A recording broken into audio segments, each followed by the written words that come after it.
Orang-orang yang sudah dalam tataran makrifat, Gus, apakah tidak bisa tergelincir atau kepleset? Apakah orang-orang yang sudah di makrifat, apakah tidak bisa tergelincir atau terpleset? Gitu. Padahal kan ada orang Jawa bilang gini, Gus, saat tiba-tiba nih wong lek wis tekan makrifat tiba sik nang dhuwur kasur. Ada yang bilang gitu, Gus. Sekian, wassalamualaikum warahmatullahi wabarakatuh. Waalaikumsalam warahmatullahi wabarakatuh.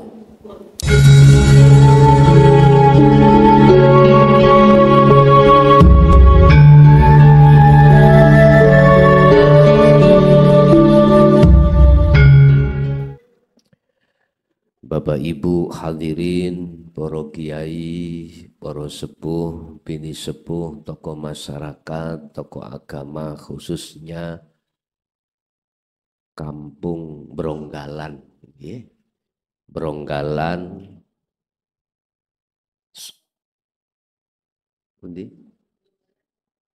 Bronggalan Sawah, Gang Setunggal, Surabaya. Alhamdulillah dalam kesempatan malam hari ini kita masih diperkenankan Allah bertemu dan bermuajah.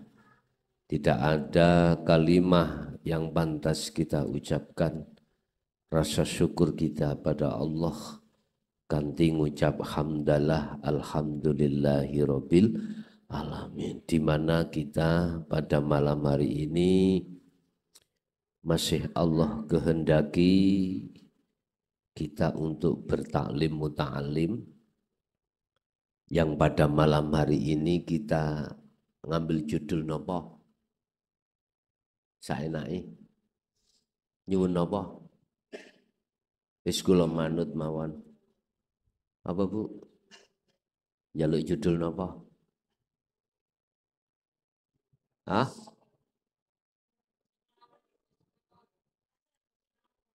Manut Gusti Allah mawon. Gampang, mek ngeten tok. Judulnya. Gimana caranya hati ini tidak protes Allah dengan adanya sikon yang tidak mencocoki, miturut menungso.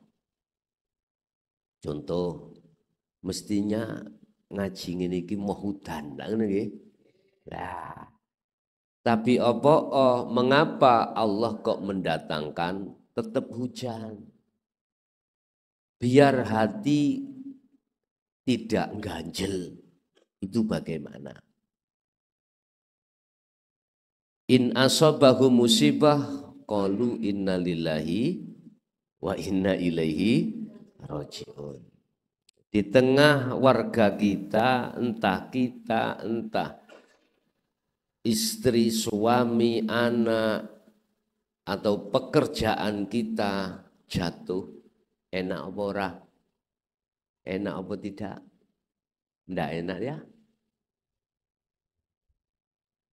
Ketika tatkala itu Allah datangkan, banyak di antara kita, ruhaniyah kita manusia protes.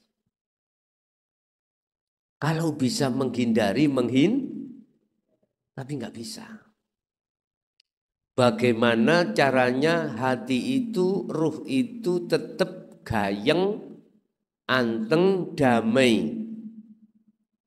Wa qala aidan ya ayyatuhan nafsul mutmainnah irji'i ila rabbiki radiyatam. Nah, ini nanti yang jadi pembahasan kita.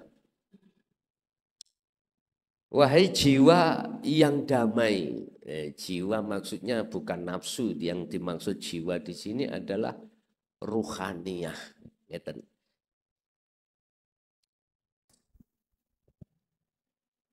Ruh itu kan ada dua sifat, Pak. Basariyah, basiroh.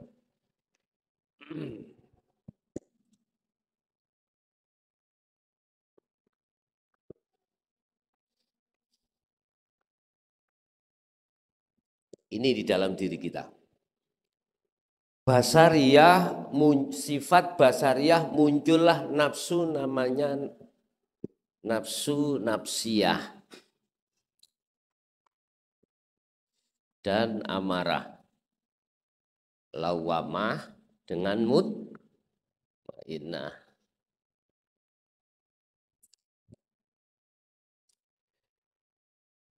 Tatkala ruh itu terkuasai oleh sifat basariyah, yang di dalam basariyah ada nafsu nafsiyah dan amarah, siapapun kita mesti protes.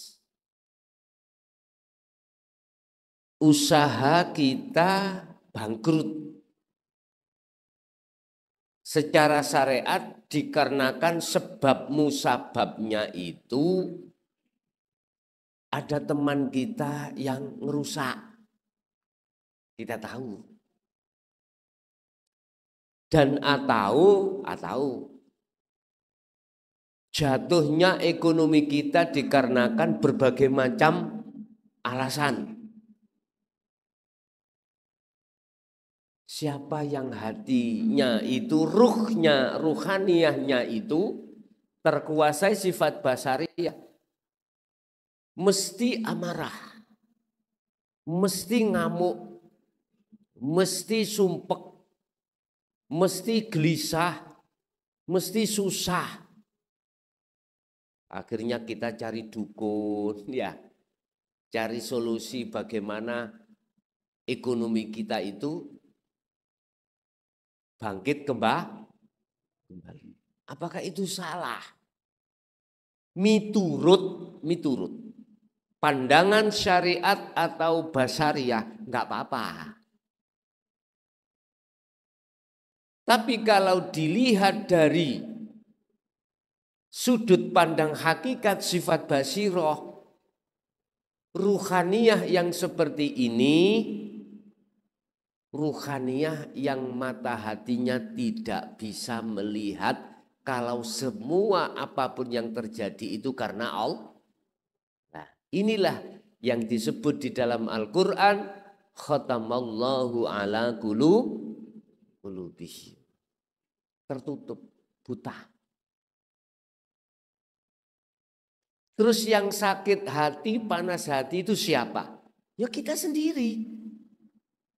Orang lain tidak ikut panas, enggak. Ya kalau sengenge matahari, Pak. Kita semua ikut panas. Kalau panasnya hati, kita sendiri. Terus bagaimana caranya ketika Allah menghadapkan suatu saat kondisi yang seperti ini, dan pasti semua akan mengalami. Entah badan sakit, anak sakit, istri suami sakit, ya tak? Seperti saya saat ini kan sudah kurang sehat saya. Tapi alhamdulillah matur suwun tadi mantun makan apa? Pencit, pedas, biar semangat tambahan. Tadi saya di rumah, mohon maaf, ngelentu mawon sampai saya berangkat dari Mojokerto ke sini tidur aja tadi. Udah urusan barangkali nanti saya di sana disehatkan Allah atau tidak, bahkan dimatikan Allah, saya ridho ikhlas, gak ada masalah. Daripada mati di atas mangkupur,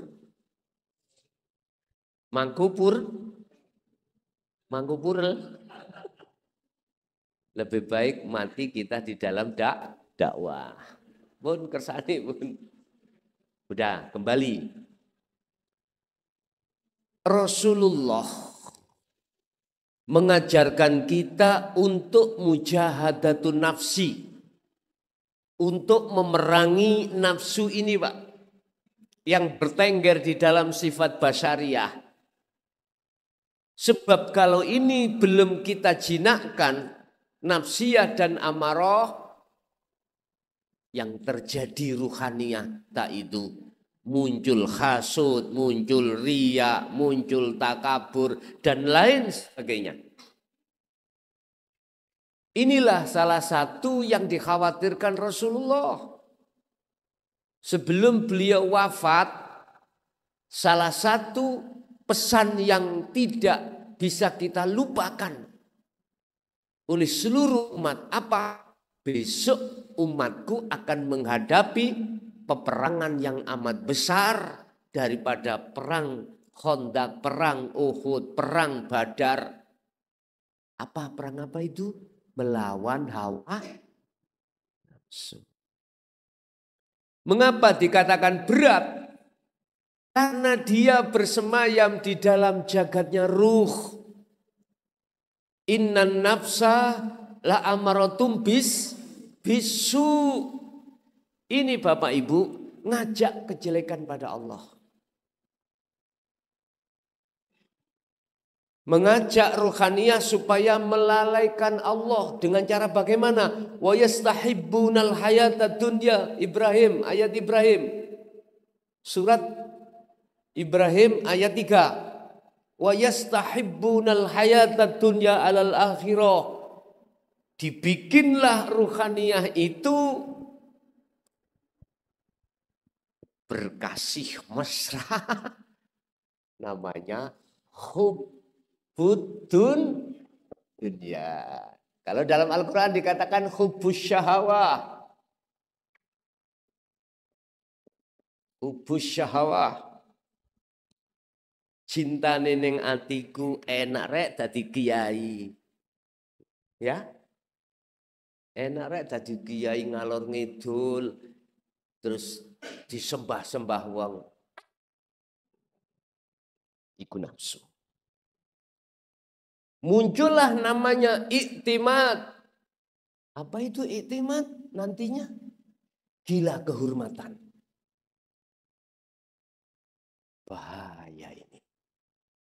Dan ini justru akan membutakan hatiku. Lakariku lak coplok ae. Sak klambi-klambi ini.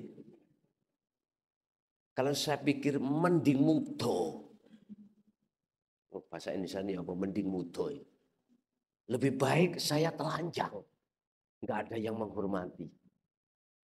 Daripada dihormati orang, hatiku terus merasa diriku hormat. Syekh Ibnu Athaillah Bapak Ibu, mohon maaf, di dalam kitab Hikam, itu memberikan solusi. Bila mana kau dihormat orang, dipuja orang karena ilmumu, ngaliyo. Apa ngaliyo itu? Menghindarlah. Karena pujaan umat itu adalah racun yang mematikan rohaniahmu. Tetapi kalau jenengan waspada, gak usah mudo. Gak usah. Jikalau jenengan waspada, waspadanya bagaimana? Siapa yang menggendaki umat iku memuja? Siapa yang ada pada dirimu? Semua kau kembalikan pada Allah. Maka hatimu tidak akan merasa kau orang puja. Paham ya? Sebab orang dipuja itu macam-macam alasannya. Karena hartanya, ya, ada 3. Pertama karena ilmunya. Kedua karena hartanya. Saking sugih, saking kayanya. Saking kaya sebab jabatannya, kaya sebab dari bisnisnya. Teman pinjem aja nggak boleh. Apa? Nggak boleh nganai. Nganai itu apa? Apa? Bunga. Nggak usah bunga. Yi, kulo pinjem artone Kang, saya pinjam uangnya 10 juta. Oh ya ada. Nanti 1 bulan saya kembalikan 10 juta ditambah 500. Nggak usah. 1 bulan betul Pak dikembalikan, ditolak. Jangan buat anak istrimu. Bagaimana kau? Muja enggak? pasti muja gini. Sebab sekarang itu kebanyakan uang yang dipinjamkan itu uang wanita, bukan uang laki-laki. Makanya bisa mana? Bisa berbunga. Coba melihat seseorang seperti itu, pasti sekampung mengatakan gini ya, hormatlah kita akan muja. Nggak pernah ada orang pinjem terus ditolak, nggak pernah. Kenal, nggak kenal, dikasih. Karena hartanya tidak habis-habis sih. Dua, ada orang dipuja karena perilaku kita secara fisik. Menurut manusia, dia adalah orang yang salih. Kalau dalam kitab hikam disebut al-ubad, ahli ibadah. Memang dia nggak berdakwah, dia orang nggak punya, tapi perilakunya itu sama orang lain baik sekali, ibadahnya baik. Pasti sekampung mengatakan orang begini. Bahayanya kita ketika ada di situ dalam hati merasa lebih baik daripada orang lain. Lebih pandai, lebih macam-macam. Ini akan bahaya kita. Justru ini yastahibunal hayatad dunya. Nafsu membikin seperti ini supaya menutupi terhadap antara ruhaniyah dengan Allah. Sehingga ainul basirah, matanya ruh, itu disebut mata hati yang buta. Tidak bisa melihat Allahnya yang memiliki, Allahnya yang segala-galanya, enggak bisa. Masih muncul dalam diri kita, aku bos, semuanya aku. Kok gak aku ngono? Kak ketolong awakmu, kok gak aku. Subhanallah. Bahaya. Ini tertanda di dalam ruhaniyah kita itu dikuasai oleh sifat basariyah. Kata Rasul, lawan, perangi, mujahadatun nafsi, mujahadah. Perangilah nafsu di dalam dirimu yang seperti itu. Inilah Bapak Ibu mengapa para masyayikh kita, guru-guru kita yang mendidik kita tentang ilmu tauhid tujuannya untuk melemahkan nafsu. Tapi terus si ayat tadi ono, nafsu itu selalu mengajak melalaikan Allah. Tidak hanya di luar sholat, di dalam sholat pun kita lalai dari Allah. Fawailul lil musallin alladzina hum an sholatihim sahun, lalai terus. Sehingga beliau-beliau guru-guru kita yang mendidik ruhaniyah kita lewat dinul tauhid, dinul haq, inilah semata-mata supaya ruhaniyah kita betul-betul mau memerangi terhadap nafsu dua ini. Kita lemahkan. Pertama. Kedua, di dalam diri kita ada sifat basiroh. Tadi ayatnya, inna nafsa la amaratum bisu illa rohima rabbi. Ada nafsu yang dirahmati. Ini Pak. Lawamah dengan mutmainnah. Lawamah kita itu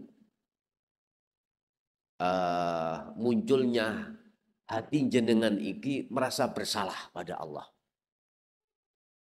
Bersalah ya Allah. Ketika kita dihadapkan takdir yang tidak enak tadi Bu ya. Tadinya ngamuk-ngamuk ya. Ngamuk-ngamuk.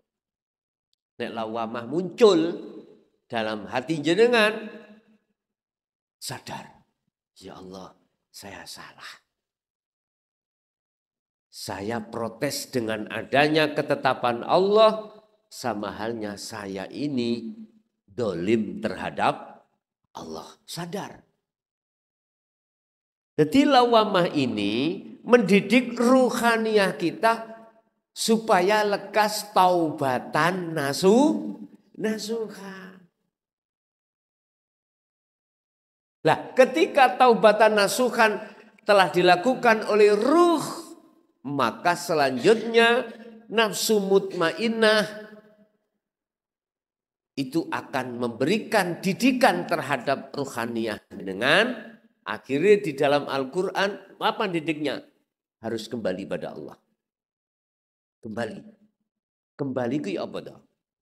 Kembali yang dimaksud kembali itu Pak, ruhaniyah harus melakukan tahalli ke tajali, melakukan nafi isbat, melakukan penafian atau pemfanaan, meniadakan keakuannya ruh yang selama ini yang merasa dirinya yang memiliki, yang berkehendak, yang beraf'al dan lain sebagainya.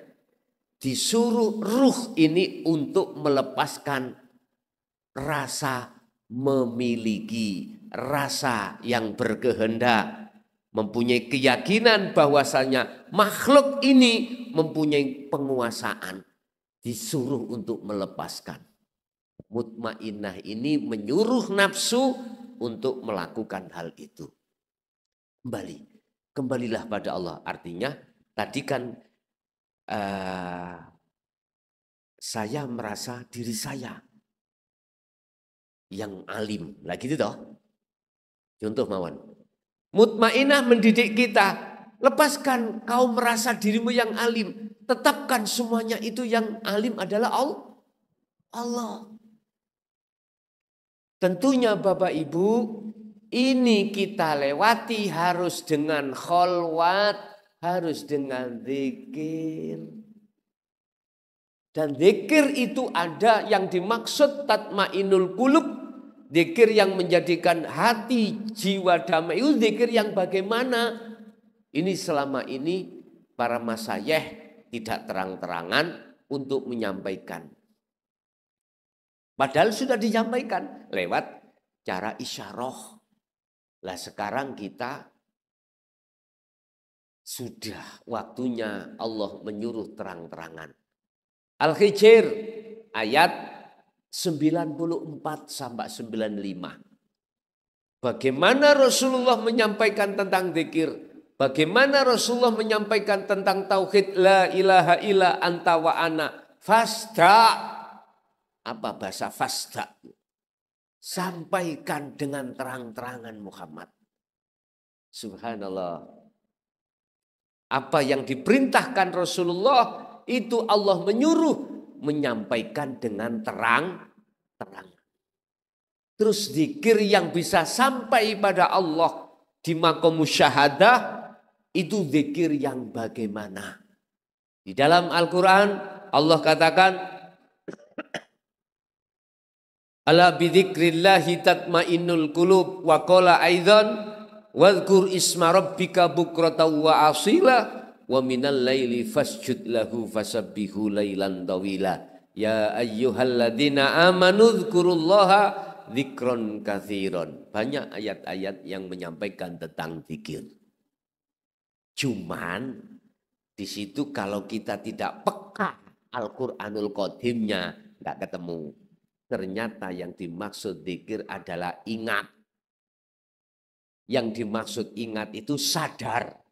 Ruh iki kudu sadar. Kalau bukan ruh semata-mata yang memiliki semuanya. Siapa? Ruh harus sadar semuanya yang memiliki adalah Allah. Inilah yang kata Rasul. Wada'u. Apa? Ketika saat di iman ke ihsan itu loh. Anta budallaha ka'annaka tarah.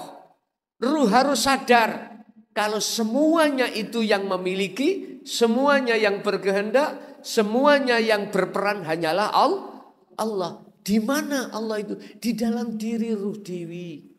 Di dalam, di luar Anda. Di depan, di belakang, di kiri, di kanan, di atas, di bawah. Wal awwal wal akhir, wal dhahiru wal batin. Ruh itu sadar lan menyadari bahwasanya semua yang segalanya itu hanyalah Allah Subhanahu wa ta'ala. Niki mutmainah.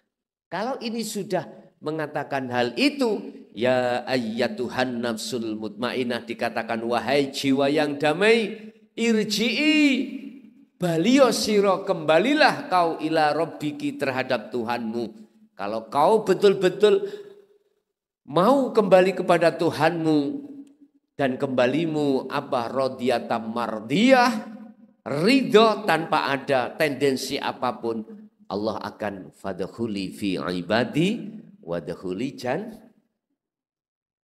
ruhaniyah, jadi anteng. Bahasa isyarat jannati iku damai, anteng, enggak ada apa-apa. Apa ruhaniyah kita itu nerimo walaupun hujan. Karena ruhaniyah bukan melihat hujannya, tapi melihat Allahnya di dalam dan di luar yang menjatuhkan itu kalau mau. Tandanya orang yang sudah sampai di situ nafsunya lemah. Nafsu yang ngajak elek itu lemah. Sementara nafsu illa rohima rabbi, nafsu yang dirahmati Allah kuat. Ini illa rohima rabbi, ya, kecuali nafsu yang dirahmati. Subhanallah. Selalu tunduk roh ini pada Allah nantinya. Kembali kepada judul tadi. Apa judulnya tadi?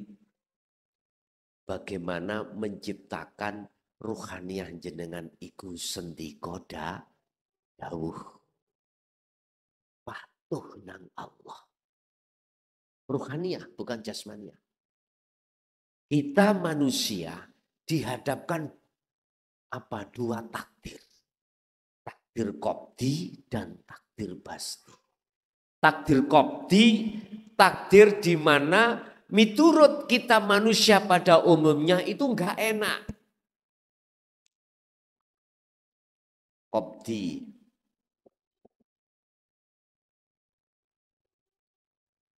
Basti.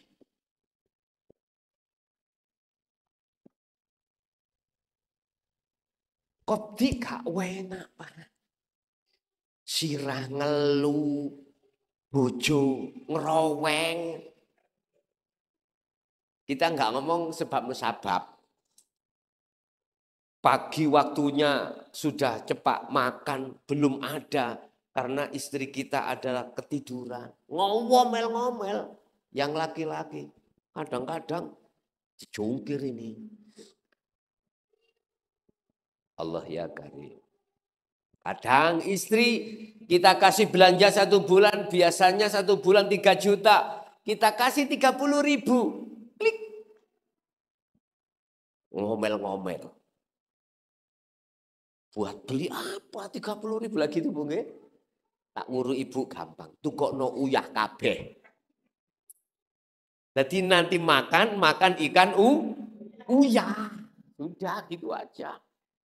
Salahnya bapak ngasih namun hanya 30.000.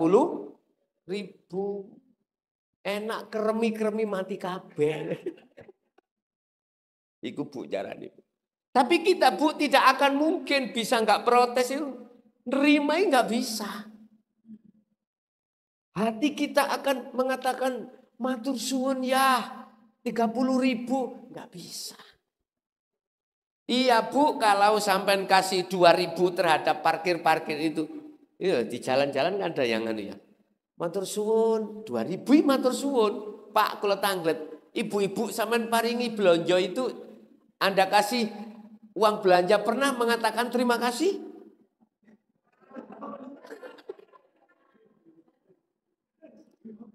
Kadang-kadang loh ya. Kita ngasih orang yang menyeberangkan jalan, kita kasih 5.000. Gimana jawabannya? Masya Allah, matur suwun pasti. Kadang kita belum haji, matur suwun bah, gitu ya. Istri kita sendiri kita kasih 1 juta 1 bulan, 1 bulan, kadang-kadang mencoco.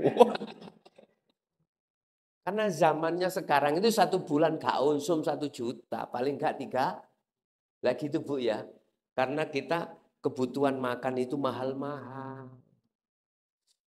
Nah terus suami kita kerjanya dapatnya gitu, terus gimana lagi?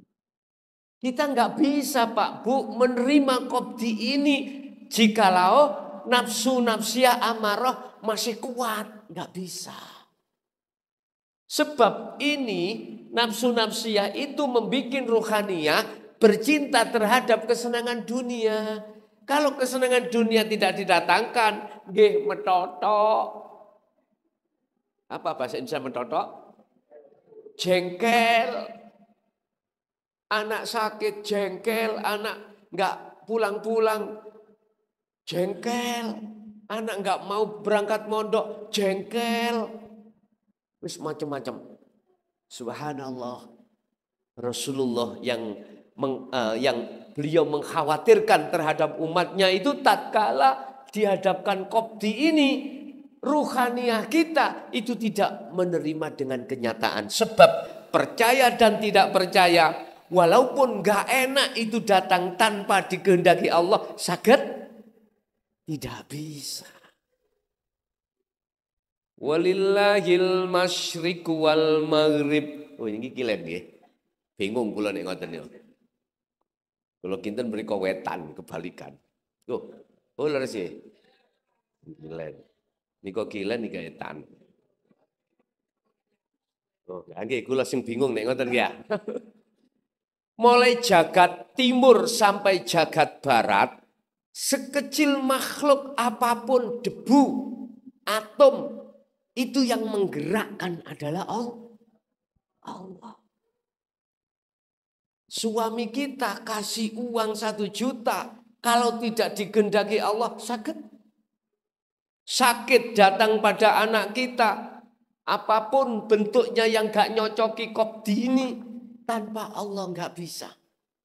Kita nggak bisa sadar Pak kalau semuanya di situ Allah. Manakala nafsu nafsia amarah itu belum jina. Padahal Allah katakan, in asobahum musibah qalu inna lillahi wa inna ilaihi rajiun. Tatkala kau ditimpa perkara yang nggak enak, kembalilah pada Allah. Bahasanya qalu, ngucaplah innalillahi, sesungguhnya ini datangnya dari Allah, wa inna ilaihi rajiun, dan kembali pada mocotok. Nggih ya, mocotok. Tapi ruhaniyah kita tetap gak iso nerimo. Berarti ruhaniyah tidak bisa sadar kalau semuanya ini yang memperlakukan adalah Allah. Mboten saged Pak, mboten saged. Padahal ayatnya sudah ditekankan, kembalilah kau pada Tuhanmu, sadarlah semua ini yang melakukan, yang memperjalankan adalah Allah Subhanahu wa ta'ala. Terus bagaimana caranya untuk menjinakkan? Ini yang terpenting. Malam ini saya buka. Anda kalau mau silahkan lakukan. Kalau sudah melakukan Anda hasilnya tidak sesuai dengan ilmiah ini, datang ke Mojokerto, antem nomu klason ini. Sungguh. Allah katakan dalam surat Al-Ankabut ayat 5. Mangkana yarju liko Allah. Barang siapa yang mempunyai keinginan untuk bertemu Allah. Apa yang di situ disebut? Dikatakan Allah akan berjanji, fa inna ajalallah. Allah pasti akan membikin waktu tertentu, pasti loh ini, untuk menemui jenengan, untuk bertemu. Syaratnya bagaimana? Sebab Bapak Ibu yang bisa mengalahkan nafsu ini hanyalah Allah. Kita nggak mampu Pak Bu. Ruhaniah, ruh kita nggak akan mampu kalau tidak Allah sendiri. Makanya disuruh untuk ke Allah. Ayatnya kembalilah pada Tuhanmu. Kembalilah pada Allah. Artinya kau harus sadar semuanya itu kau kembalikan, semuanya itu Allah yang melakukan. Wis, carane bagaimanapun. Iki yang paling penting, inti daripada semua ilmu yang gak ada batasnya tauhid ini. Intinya di mana? Pun. Intinya ada di surah Al-Insan ayat 25-26. Cuman ini jenengan masih butuh pendalaman lagi. Di situ dikatakan wadkur dzikra Muhammad. Sebutin nama Allah, nama Tuhanmu. Bahasanya dzikir Muhammad. Isma rabbika bukrata wa asila. Pagi sampai sore. Wa minal lail, malam ya jangan tedung tok. Bangun, berzikirlah. Terus zikirnya yang bagaimana? Pun sampai catat ya. Sibukkanlah hatimu bukan lesan. Berzikir sir dan sirul asrar. Yes. Sudah saya buka pernah ya zikir sirul asrar ya? Oke. Kedukurun wong iki.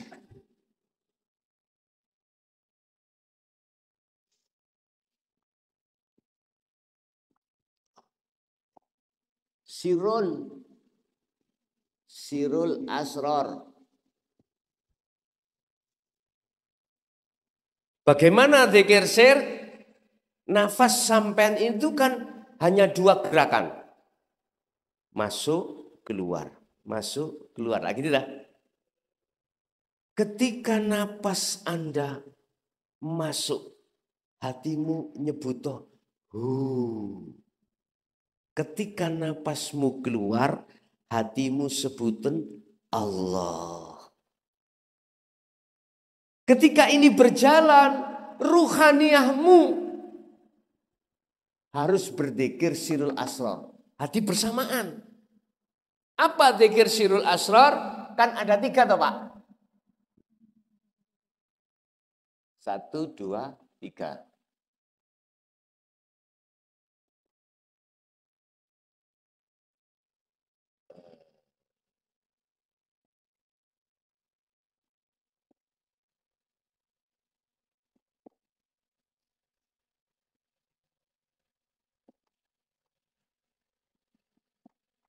Apa sih sirul asrar itu? Di dalam rahasia ada rahasia lagi. Contoh, di dalam lampu itu ada cahaya. Di dalam cahaya ada padang, ada terang. Dengan terang itulah maka kita akan bisa melihat wujud apapun yang ada di depan kita. Dah, di dalam lampu lentera itu ada cahaya. Di dalam cahaya ada terang. Itu surat An-Nur ayat 35. Nurun ala nurin. Di dalam cahaya ada terang. Ya ini terang ini. Ketika kita melihat apapun kelihatan itu namanya terang. Di dalam hati jenengan itu ada iman. Rasa. Orang Jawa mengatakan rasa. Al-Quran mengatakan al-iman bil haq, yang Rasulullah katakan imannya sudah ihsan. Ruhaniyah jenengan harus mengimani, merasakan bahwasanya yang mengeluarkan nafas, masukkan nafas adalah hidup. Sebab tanpa hidup di situ napas tidak bisa keluar dan siapakah hidup itu? Al-haqqu laisa bimahjubin, itulah Allah Subhanahu. Di mana orang syariat gak wani ngomong Allah itu urip, gak wani, gak berani. Padahal itu adalah yang memiliki nama Allah. Udah tak buka di dalam surah Al-Isra ayat 1. Sekarang kan masih bulan Rejab, pun habis ya.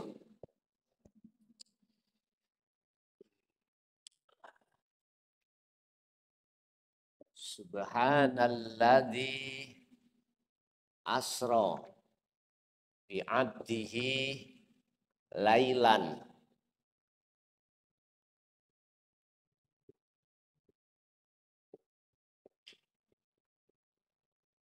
Surat Al-Isra ayat 1.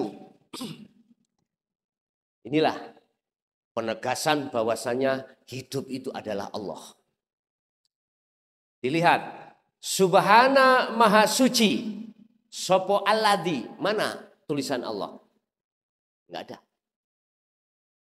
Karena Alladzi yang Maha Suci itu menegaskan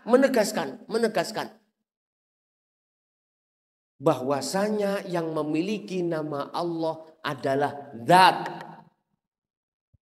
Ini yang saya kasih bunderan.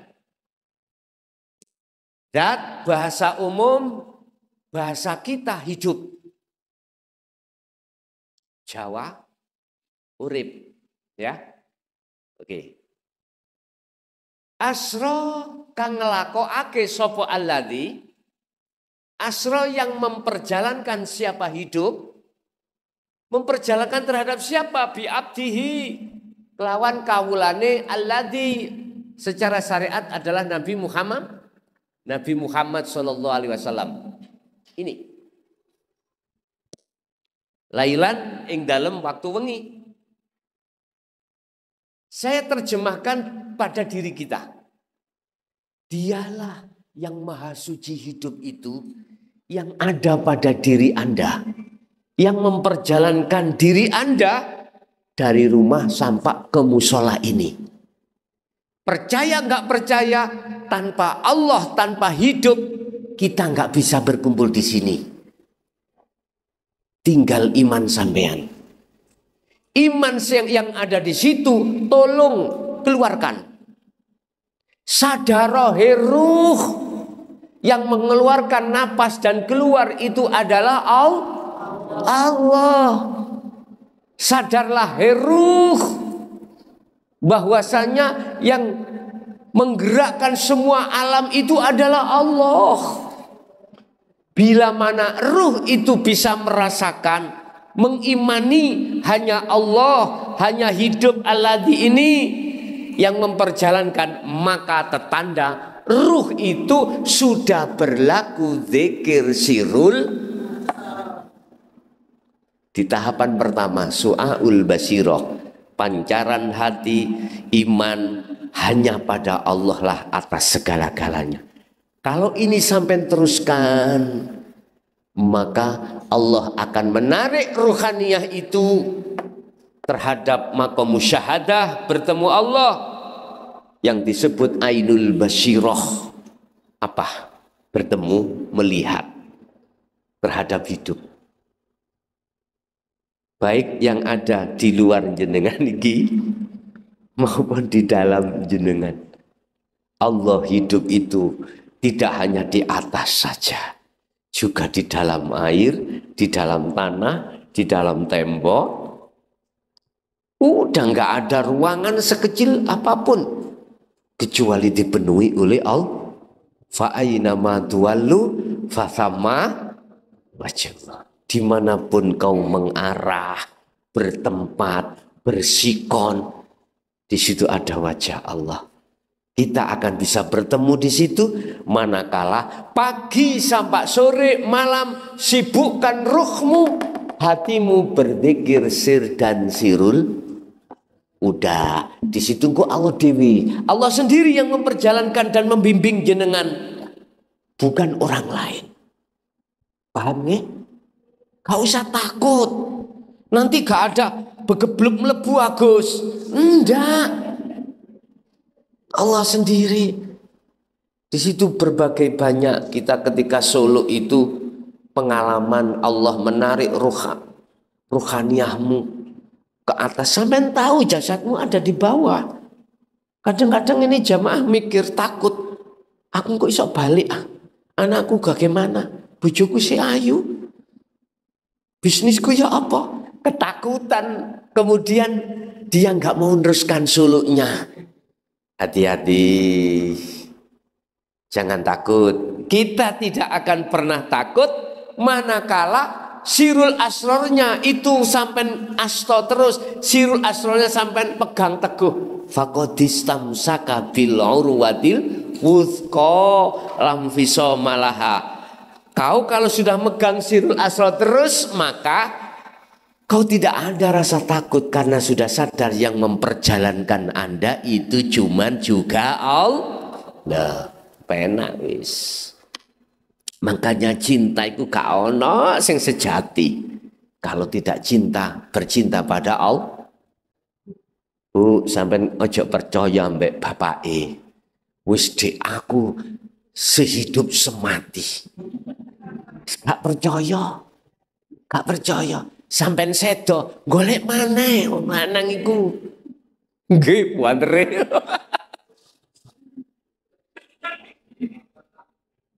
Gini, sampai nek kepingin tahu cintane bapak sampean atau ayah atau garwa sampean itu sejati, jangan kau melihat cinta datangnya dari seorang makhluk. Allah di situ mboten. Cintailah Allah pada istrimu. Cintailah Allah pada suamimu. Itulah yang dimaksud terus lagu, cintai aku karena Allah. Nah, di situ gak krono cantiknya, gak krono hartanya, gak karena nasabnya, gak karena apa enggak, karena Allah. Tapi munculnya itu macam-macam. Sing penting bagaimana caranya jenengan iki mau bisa memerangi nafsu dalam diri kita masing-masing sehingga sifat basariyah itu tidak terlalu muncul. Kembalilah pada Allah dan hanya Allah yang bisa mengalahkan nafsu dengan cara berzikirlah mulai pagi sampai sore sak mampune Bu, sak mampunya. Enggak terus dipaksa harus berdetik bernapas. Enggak, sak mampunya jenengan. Ketika jenengan masak sak mampune jenengan zikir sir dan sirul asror. Gus, sir wis sudah enggak ikut sebab kuncinya di sirul asror. Saya langsung ke sirul asror tanpa ngucap. Bagus, silahkan. Aslinya zikir sir atau jahri itu sebagai pendorong aja untuk mengingatkan supaya ruhaniyah itu berzikir pada Allah. Zikiri ruhaniyah itu gak nyebut nama Allah, gak disebut, gak nyebut, cuman diem, hati merasakan, mengimani sesungguhnya apa yang ada di dalam atau di luar dirinya semua itu adalah Allah Subhanahu wa ta'ala. Itu mungkin Bapak Ibu yang bisa kami sampaikan terkait masalah bagaimana kita ketika saat dihadapkan Allah qabdi ruhaniyah kita enggak protes. Jawabannya kembalilah pada Allah. Ya nek pasti gampang ae wis kata terang. Gampang. Siapapun kita nek nerima perkara enak gak protes iku wajar. Ngoten nggih. Wis sawan ae. Rezeki lancar, dagangan habis terus, omsetnya bertambah. 1 bulan biasanya 10 juta, ini ratusan juta. Tambah seneng mboten? Bisa membantu fakir miskin, bisa menyantuni anak yatim, wis bisa ngutangi teman-teman. Enak tok, sapa sing gak iso. Tapi nek dihadapkan jatuh, bangkrut, greges, Udah nggih. Kula niku sedok ora penak awak memangi. Iklime pun ganti Pak Bu. Sakniki mari mangan sambel napa wau? Pencit sehat maneh pun alhamdulillah. Pun kita masuk pada sesi tanya jawab. Barangkali ada yang perlu ditanyakan, kami persilahkan. Niki sasi ruah tasik saged nggih. Dereng poso kok. Ini kan Rajab ya dah? Masih ada ya? Saya juga mohon maaf kemarin bulan kemarin Bu ya. Saya ada jadwal dinas itu ke Jakarta itu. Saya kalau tidak ikut ya juga enggak penak. Makanya mohon maaf bulan kemarin kami tidak bisa mengikuti ngaji. Nggih, monggo menawi ada yang dipertanyakan kami persilakan. Assalamualaikum warahmatullahi wabarakatuh. Waalaikumsalam warahmatullahi wabarakatuh. Ini bertanya Gus, Allah menciptakan berbagai macam suku, bangsa, serta agama. Iya betul. Kalau Allah memang berkehendak menyatukan seluruh dunia dengan kunnya, dibuat Islam semua, makrifat semua, kan Allah dengan sendirinya betul, mampu. betul. Nah, saya tanyakan, apakah mungkin di luar agama Islam itu bisa mengalami ma'rifatullah, Gus? Apa mungkin di luar agama Islam itu ma'rifah? Ma'rifatullah. Sampun? Nomor kali, Gus. Nomor kali. Apakah orang-orang yang sudah dalam tataran ma'rifat, Gus, apakah tidak bisa tergelincir atau kepleset? Apakah orang-orang yang sudah di ma'rifat? Apakah tidak bisa tergelincir atau terpleset? Gitu. Padahal kan ada orang jawab bilang gini, Gus, saat tiba-tiba nih wong lek wis tekan makrifat tiba sik nang dhuwur kasur dan bilang gitu Gus. Nggih. Sekian, wassalamualaikum warahmatullahi wabarakatuh. Waalaikumsalam warahmatullahi wabarakatuh. Innalladzina amanu surat Al-Baqarah mengkisen padosi. Termasuk orang yang beriman, orang Yahudi, orang Nasrani, kemudian apa di situ? Yang percaya terhadap Allah hidup itu sebagai Tuhannya, maka semuanya akan diberikan balasan di surga. Termasuk orang apa itu? Kalau percaya bahwasanya Allah hidup, Tuhan itu, dia beriman dan percaya, dia pasti akan dikasih Allah balasan di akhirat, di surga itu. Itu maksudnya apa? Gini. Berawal dari Allah punya kewenangan menyatukan umat. Nah, entah. Berbagai macam agama, suku dan lain sebagainya. Kalau Allah mau berkehendak untuk menyatukan, bisa toh Pak ya? Wong Allah itu in aroda syai'an ayyakula lahu. Tapi mengapa kok bercerai-berai? Ya tak? Terus pertanyaannya tadi, apakah mereka juga bisa makrifat pada Allah? Tak jawab bisa. Apabila dengan catatan, apabila dia betul-betul melakukan satu perjalanan ruhaniah terhadap Allah. Kalau bahasa mereka namanya bukan Allah, macam-macam, ada yang Allah, ada Sang Yang Widi, Sang Yang Sekerta, Sang Yang Dumadi, Sang Yang Tunggal, macam-macam. Nama itu bagi mereka ruhaniah itu sudah tidak diperdebatkan. Allah itu nama. Surat Al-Fatihah ayat 1. Bismillahirrahmanirrahim. Dengan menyebut nama Allah. Nama tak? Yang miliki nama ini hidup. Agama lain namanya Tuhannya bukan Allah. Ada Allah, ada Sang Yang Widi, Sang Yang Sekerta. Wis urusan lu. Ya. Tapi kita dididik secara syariat oleh Rasulullah lewat Al-Quran nama Allah. Oke, wong Islam ceklen Allah. Tapi bukan berarti kau fanatik dengan satu nama. Miturut hakikat siapapun mereka dan apapun agamanya, mohon maaf, ini tidak bisa diterima di dalam pandangan syariat loh ya, mohon maaf. Tatkala ruhaniyah melakukan tindakan kembali kepada Tuhanmu sesuai dengan apa petunjuk di dalam agamamu, bisa. Wes ini kontradiksi loh Pak, khususnya umat Islam sing masih ada dihukum syariat saja loh ya, nggak bisa terima. Mohon maaf, mohon maaf.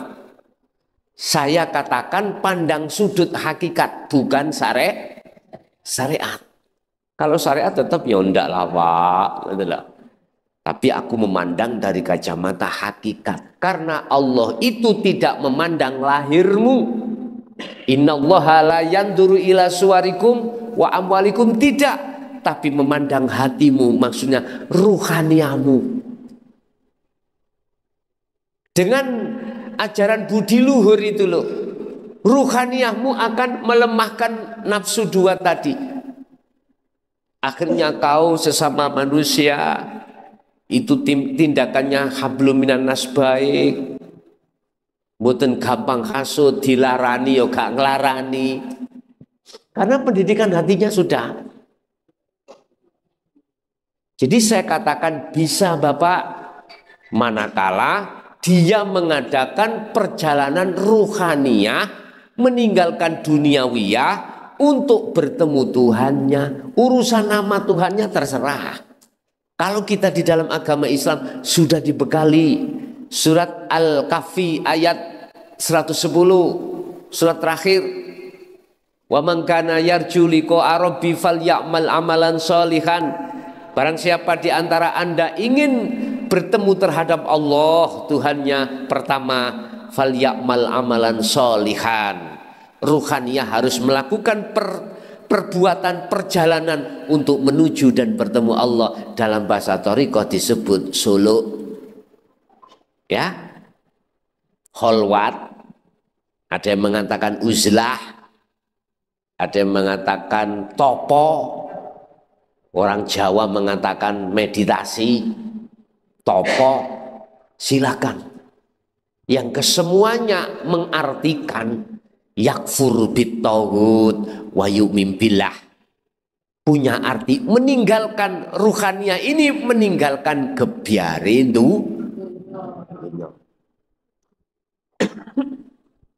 Kalau ruhaniyah sudah tinggalkan gebyare dunya, wa yu'min billah, dia akan bertemu Allah. Imannya hanya pada Allah, bahasa Islam.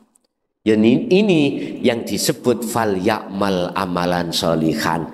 Itulah tadi saya katakan pagi, sore, malam sibukkan hatimu berzikir. Itulah fal ya'mal amalan sholihan. Urusan jasmanimu terserah. Nyocoki syariat kita. Wayah salat waktu salat toh. Tapi ruhaniyahmu harus juga menemui Allah di situ. Jasmani kita kerja, silakan kerja. Tapi ruhaniyahmu ketemulah Allah di situ. Ruhaniyah sampai niku mangan, rokokan, ngombe, silakan. Yang penting ruhaniyahmu itu bertemu Allah di situ. Ini yang terpenting. Ini namanya fal ya'mal amalan sholihan. Syarat pertama untuk bisa bertemu pada Allah itu tadi. Kedua, wala yusyrik bi'ibadati rabbihi ahadah. Kau harus mengesahkan Allah. Artinya jangan pernah kau mempunyai iman bahwasanya yang berperan itu kau bos, bukan kau, bukan makhluk, tapi Allah. Yang jerone dohir iki lho Pak, bangsa halus iki le, ya iki hidup. Imanmu harus ada di situ. Wala yusyrik, jangan kau menyekutukan terhadap Allah ketika Anda iku mangsuluk, ketika Anda iku beramaliyah. Artinya iman kita tidak boleh selain Allah. Sapa sing ngaji ku muklason. Oh, syirik kaulah. Enggak boleh itu. Harus punya iman hidup dalam diri saya, di luar saya. Sebab tanpa itu muklason enggak bisa nyocot. Benar? Estu, saya ini cuma lapangan aja, Bu. Kita makhluk cuma lapangan. Semuanya yang berafal adalah Allah. Iman harus mancep di situ. Bon. Berarti tak jawab bisa siapapun dan agama apapun. Kalau ya ingin ruhaniyahnya mengadakan pertemuan terhadap Allah atau makrifat pada Tuhan itu hidup ini. Makanya bahasa alladzi iki secara umum, Pak. Hidup. Yang ku maksud hidup bukan sifat. Siapakah Allah? Subhana Maha Suci. Sopo alladzi hidup. Siapakah hidup? Allah itu, tapi bukan sifat. Dalam ayat lain disebut laisa kamislihi syai'un. Ini loh, Pak. Lihat sini. Ini. Paham ya? Yang kita anggap kosong sebetulnya bukan kosong. Kita menganggap kosong karena moto iki lho gendelo kosong. Akhirnya sing gak kosong ini, ya. Coba pakai sedikit dengan hati. Ruh mata hati Anda. Justru ini yang kosong. Paham? Masa kurang cetoh ini? Dulu kita di beat guru-guru kita dikasih gelas. Gelas kosong. Iki gak kosong, kita ambilnya di sini kosong. Kita disuruh melihat di dalam dan di luar. Ketika beat lho, Pak. Sing lawange dikewonci kalau biyen. Saiki enggak usah. Kunci-kuncian enggak usah. Buka di dalam surah Al-Hijr ayat 94 sampai 99. Bagaimana Rasulullah ketika membuka hal ini? Terang-terangan, Pak. Sekarang Allah sudah terang-terangan. Wis zamannya. Wis satu. Nomor dua, pertanyaan kedua tadi adalah kepleset. Oke. Ketika ruhaniyah kita mengadakan suluk kholwat menuju dan bertemu Allah di makom musyahadah, Pak. Ingat, makom kita ada 3. Muhadharah, mukasyafah,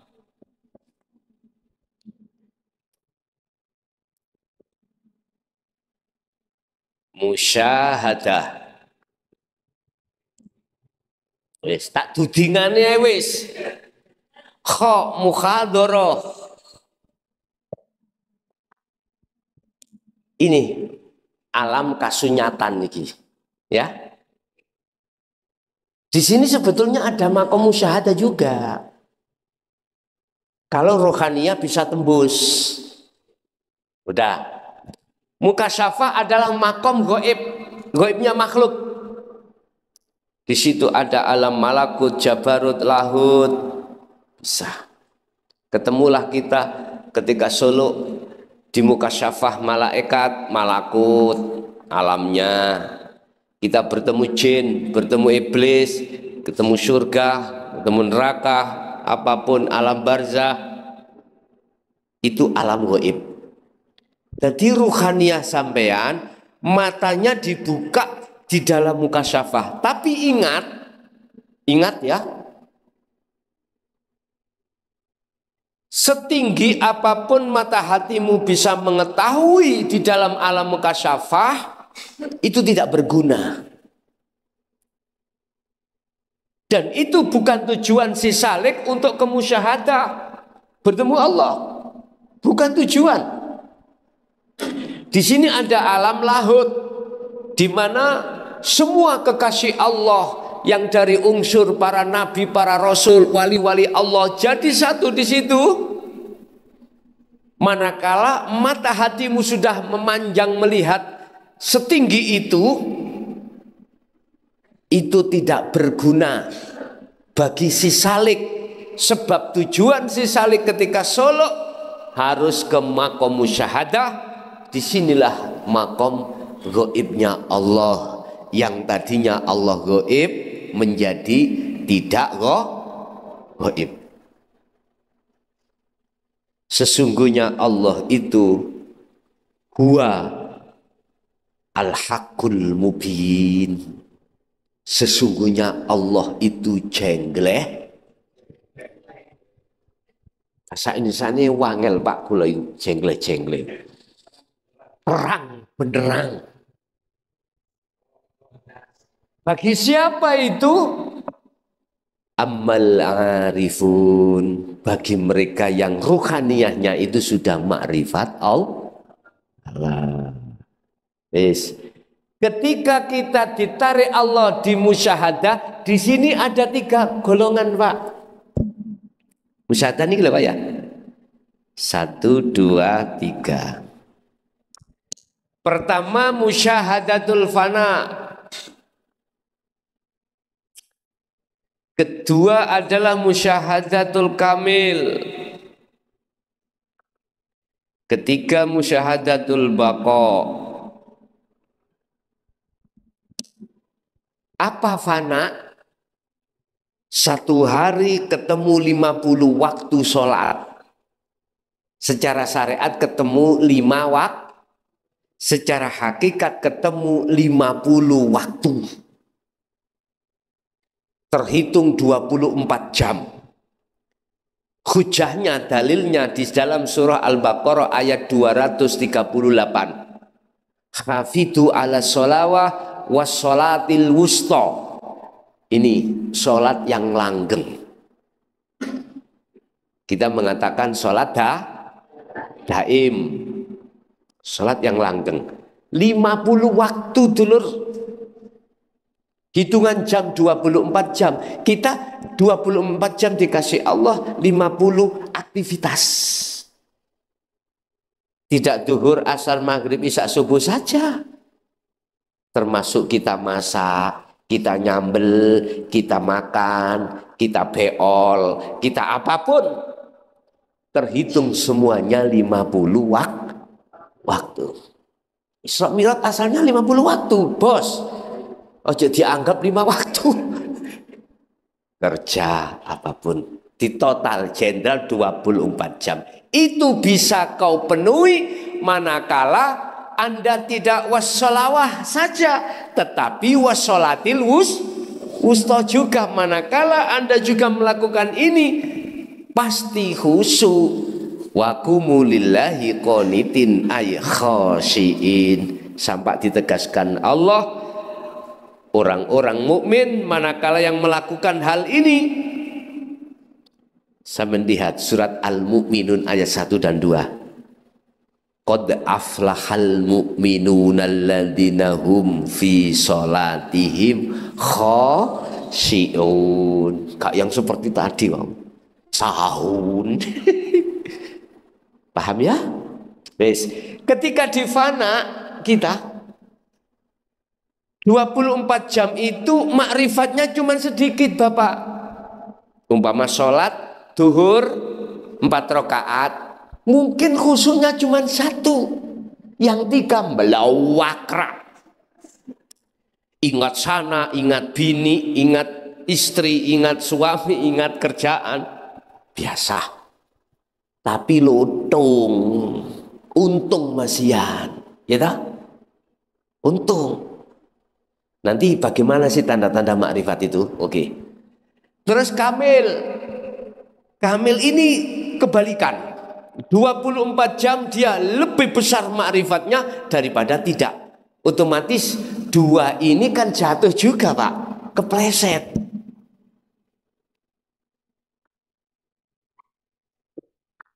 Keduanya dimasukkan Allah, namanya makom mahfud, makom karakso.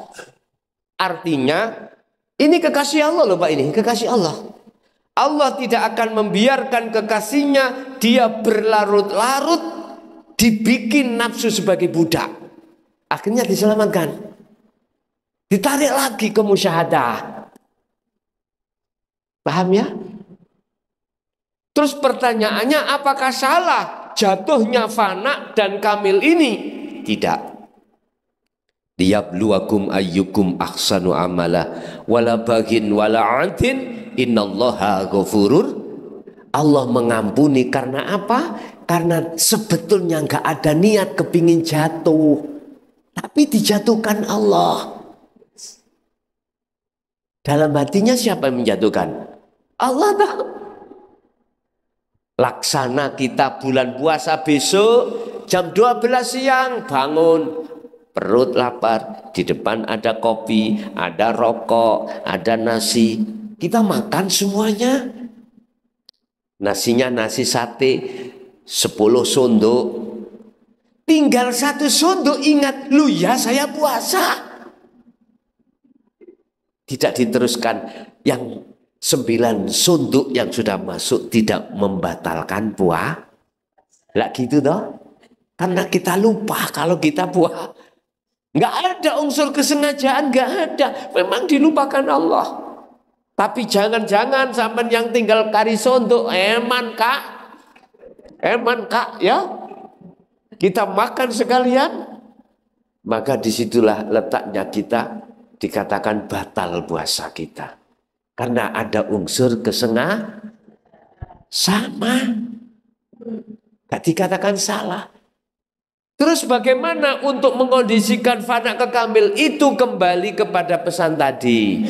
Pagi sore siapa yang terus manjada wajada, siapa yang terus hatinya disibukkan untuk zikir, dia akan cepat untuk naik kelas. Terakhir bakok. Bakok iki dulur, mohon masuk. Makomi makom maksum. 1 detik pun tidak pernah lalai dari Allah. Idza waqa'a al maksiyata. Ketika dia dihadapkan maksiat oleh Allah, dia tetap berzikir di situ.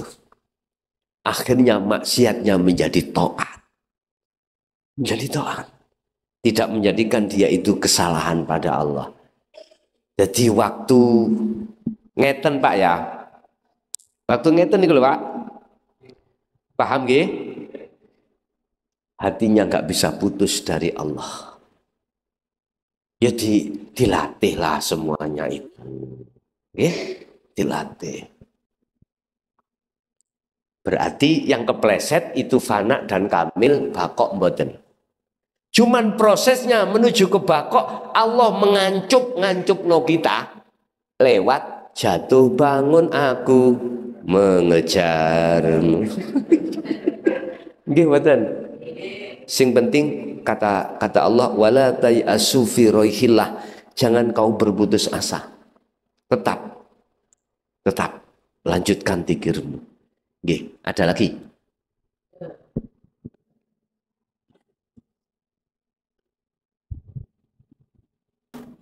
Assalamualaikum warahmatullahi wabarakatuh.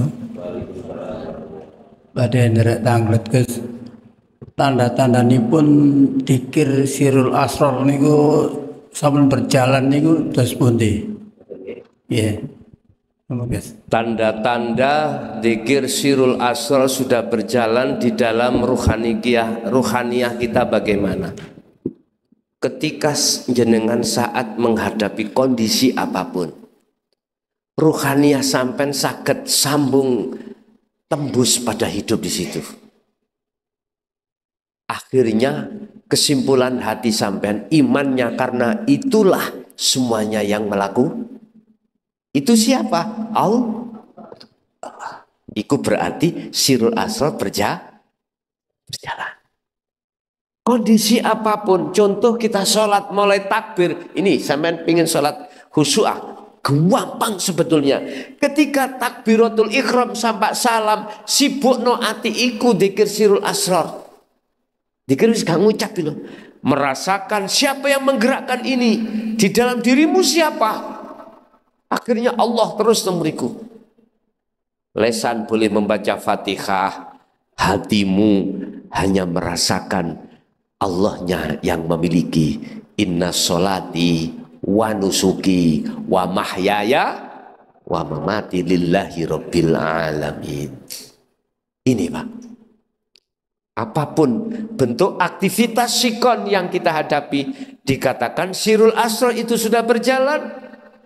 Ruhaniyah iki, talinya ruhaniyah pada Allah langsung sambung. Ada setrumnya Pak, ada setrumnya. Tek, ingat langsung semuanya itu adalah Allah. Kalau Anda bisa seperti ini, nggak mengenal kata susah, la khaufun alaihim walahum yahzanun. Siapa itu? Ala inna auliya Allah. Dialah kekasih-kekasih Allah. Kekasih Allah itu gak mesti ngalor ngidul nggawa serban ning gak. Iso uga dia tidak berbaju. Kalau boleh saya katakan, di Madura ada Batu Ampar. Mbah Mukhlis ada yang kenal? Batu Ampar, Mbah Mukhlis. Kenal ya? Itu ada sejarah beliaunya dengan saya, ada sejarah. Enggak usah saya ceritakan. Termasuk. Jadi kekasih Allah itu bisa menjadi pedagang. Allah menaruh kekasih Allah itu bisa dia menjadi pemulung. Tidak hanya jadi kiai. Enggak. Tidak harus dia itu pengikutnya banyak. Punya pondok. Enggak. Tergantung Allah meletakkan. Bahkan dong ya. Dia backgroundnya itu orang yang kita anggap jelek. Bisa jadi loh itu.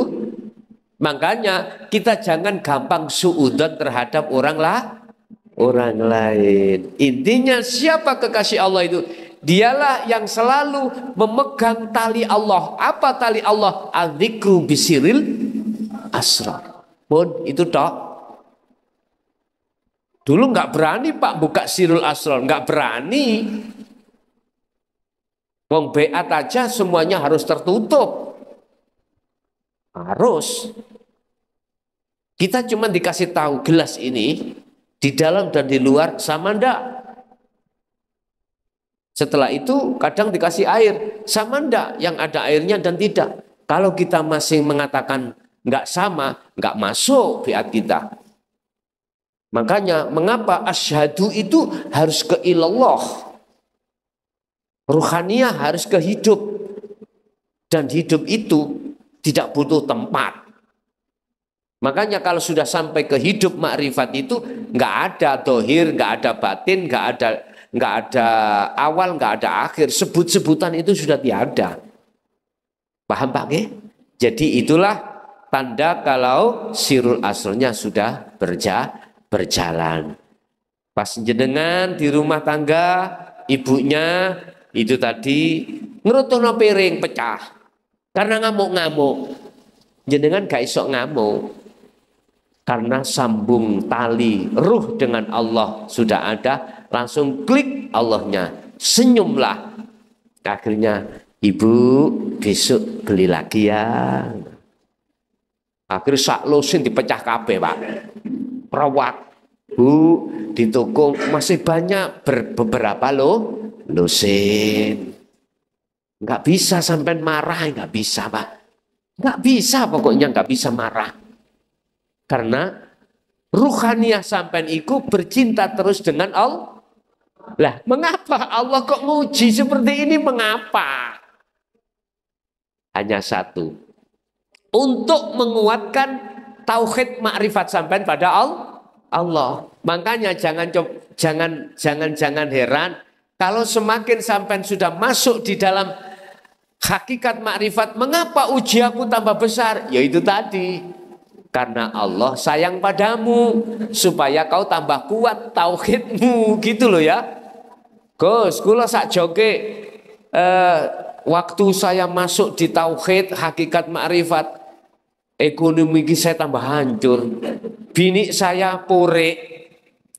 Saya kasih tahu kau, itu sudah ujian dari Allah, punya maksud sendiri. Bapak Ibu, Tapi tidak mesti Allah menguji di situ. Kadang ekonomi sampai diuji tambah baik. Hati-hati. Lebih baik diuji ekonomi hancur daripada tambah baik. Itu kalau Syekh Ibnu Athaillah. Kalau siapa? Abu Hasan Asadili kebalikannya, diuji dunianya mewah tambahan. Dunianya mewah. Tambah sugih.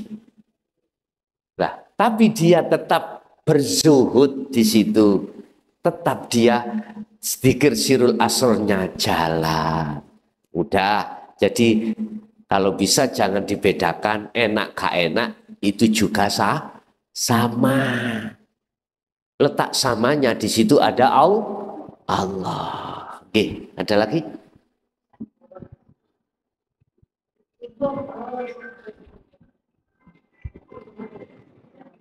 Assalamualaikum warahmatullahi wabarakatuh. Saya mau bertanya Gus, masalah zikir sirul asror. Dalam satu hari kan kita istilahnya terkadang kita kentut, terkadang kita istilahnya buang air besar, hadas besar, hadas kecil. Lah, untuk memulai zikir sirul asror itu apakah ada istilahnya niat wudhunya itu dalam bahasa syariat kan kalau mau sholat harus wudhu dulu lah. Itu bagaimana Gus? Sudah? Oke. Bapak Ibu, iki bicara hadas. Ada hadas secara syariat, ada hadas secara hakikat. Hadas secara syariat kita sudah tahu sendiri. Ada hadas dua, hadas kecil, hadas soghir. Kedua ada hadas besar, hadas kabir. Hadas kecil ada kaitannya dengan masalah wudhu. Hadas besar ada kaitannya masalah jinabat. Terus bagaimana di dalam hakikatnya ketika kita berzikir sirul asror? Apakah ada niat? Apakah ada syaratnya untuk kita itu? Katanya itu sholat itu ada wudhunya. Apakah begitu? Yes. Ada 3 proses yang harus kita alami sebagai syarat mutlak untuk melakukan sirul asror. Apa? Pertama, ilmu. Ini miturut metode wasilun.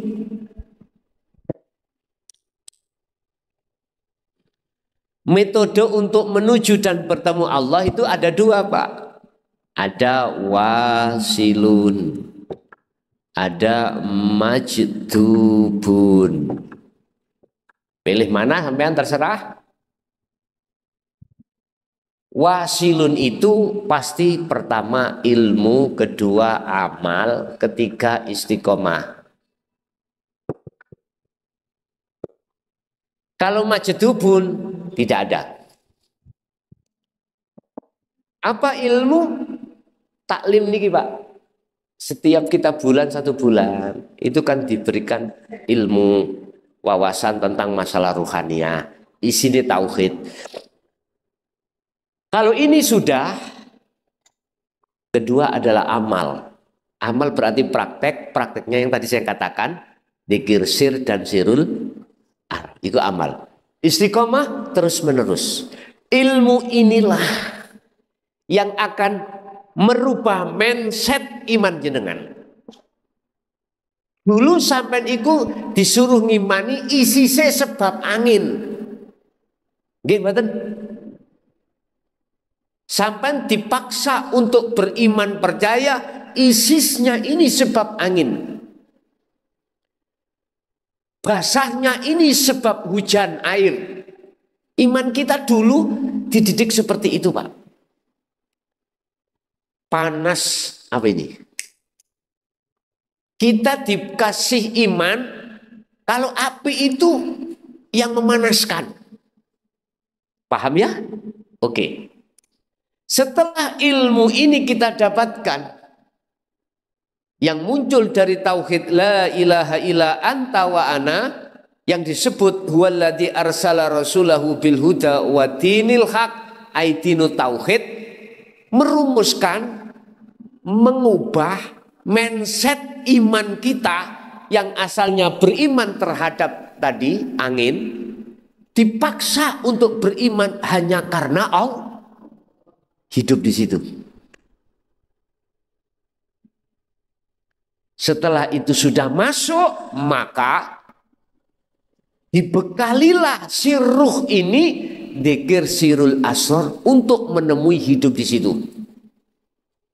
Jadi ilmu ini bisa dikatakan merubah yang asalnya kita itu tidak punya wudhu, akhirnya punya wudhu. Datangnya ilmu ini, ajaran ini untuk merubah mindset iman ruhaniyah kita. Itulah kul ja'al haqqu wa zahaqal batil innal batila kana zahuqah. Ketika kebenaran ini datang dalam ruhaniyahmu, maka imanmu sudah tidak terhadap makhluk. Kalau syariat ya tetap Pak ngomong isi sebab angin yang ditimbulkan oleh kipas, karena syariat kita memakai akal. Kalau tidak dipetek, ya toh, kipasnya kan nggak mumet. Kalau nggak mumet kan nggak metu angine, akhirnya nggak isis. Akal masuk, tapi hati, imannya. Waktu dulu akal memberikan ajan kepada hati atau roh untuk beriman terhadap angin. Sekarang kebenaran sudah datang, imannya ruhaniyah jenengan diubah. Berimanlah pada Allah di situ. Hidup itu. Sebab tanpa hidup, tanpa Allah itu, nggak mungkin kipas itu bisa menyala, nggak mungkin angin itu bisa mendinginkan. Lah barulah jenengan amal, meraktek nih. Mempraktekkan, akhirnya bertemu hidup. Mari iman, su'aul basiroh, kemudian ainul basiroh bertemu. Terus yang ketiga hakul basiroh, udah nyata.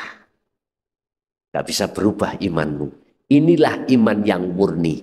Dan inilah yang dipesankan oleh Imran, yang dipesankan oleh Nabi Ibrahim, ya bunayya la tusyrik billahi syai'an inna syirka la zulmun adzim. Anak putuku, jangan sampai ruhaniyahmu itu menyekutukan Allah. Jangan kau menyekutukan Allah dengan sesuatu yang lain. Apa itu? Imanku dinginnya, isisnya sebab angin tadinya, sekarang sudah tidak.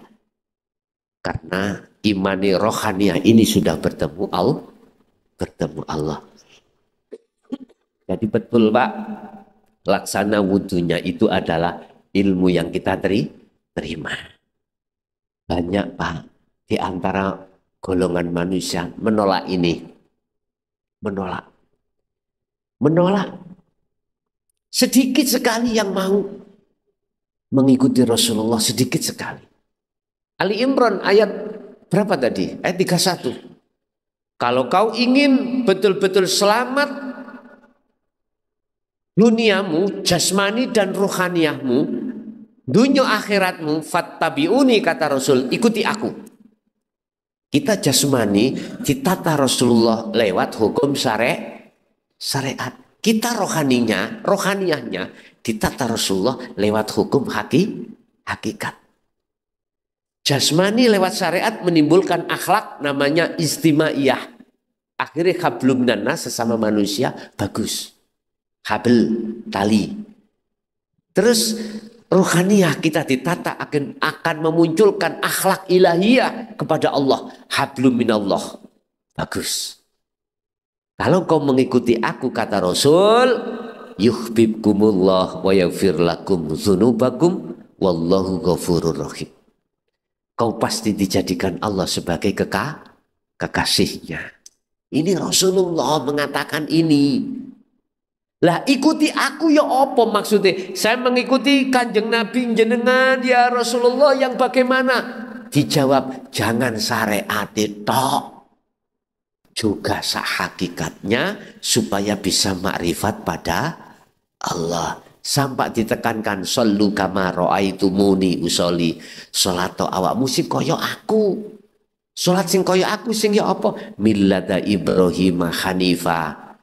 Al-Baqarah 135. Yang condong ruhaniahnya itu terhadap tauhid seperti nenek moyangnya Nabi Ibrahim. Nggih, leres Pak.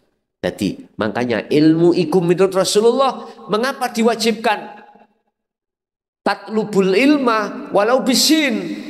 Apabila ilmu itu adanya di negeri Cina, wajib kita ke Cina. Mengapa Cina? Kok ke Arab?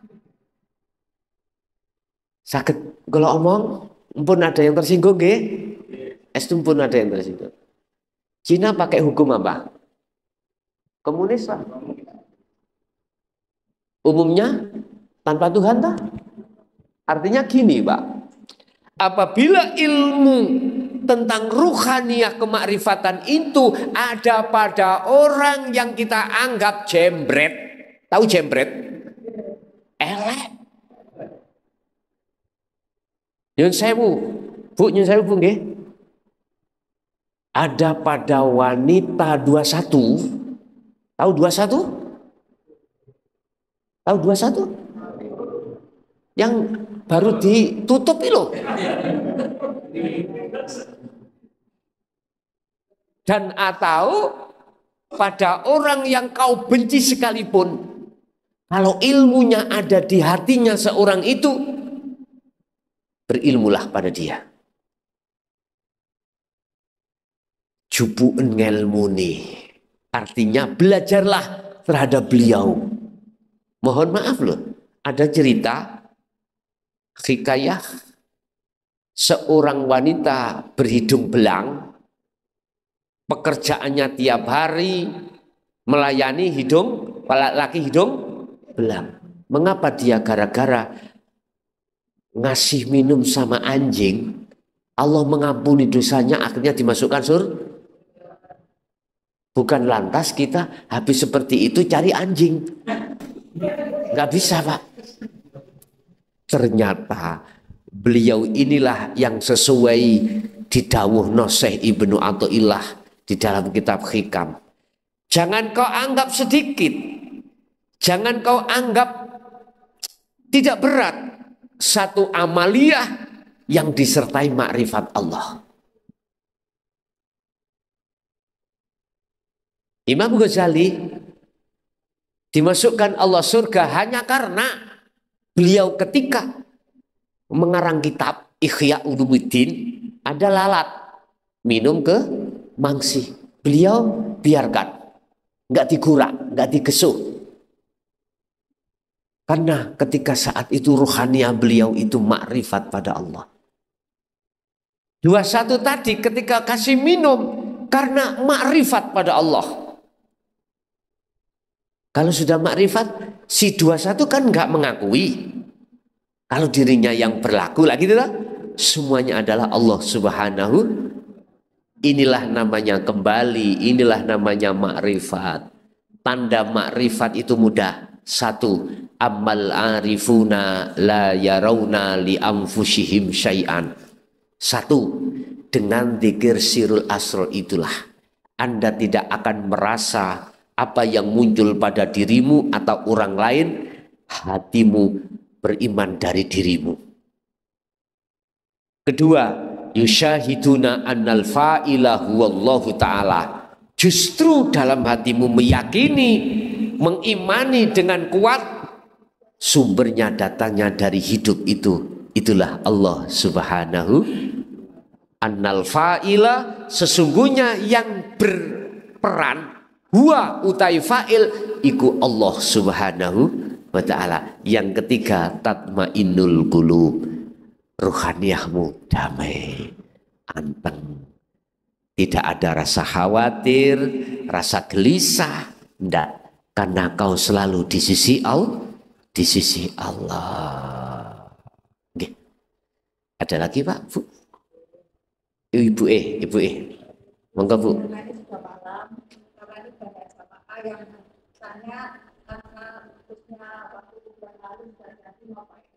Oke. Lah, ini. Monggo, karena ini memang ada jadwal beat Pak Bu ya. Tapi saya katakan, apa sih beat itu? Beat adalah menyambungkan talinya ruh sampai pada Allah yang sudah keputus oleh nafsu. Nafsu memutus tali kita pada Allah itu dengan kesenangan dunia, akhirnya lalai ruh kita pada Allah. Jangankan di luar sholat, di dalam sholat pun kita lalai. Biar gak lalai sambung lagi. Itu namanya baiat di hakikat. Makanya saya nanti membeatnya bukan di dzikir jahri sirinda, tetapi di sirul asrar dan fana'u dzikri. Paham nggih? Tidak perjanjian, tidak. Pun nek ngoten kita cukupi sampai di sini saja tausiah kita pada malam hari ini. Nanti langsung kita sambung dengan baiat. Yang ikut baiat langsung aja maju, tapi yang belum siap gak usah mengikuti.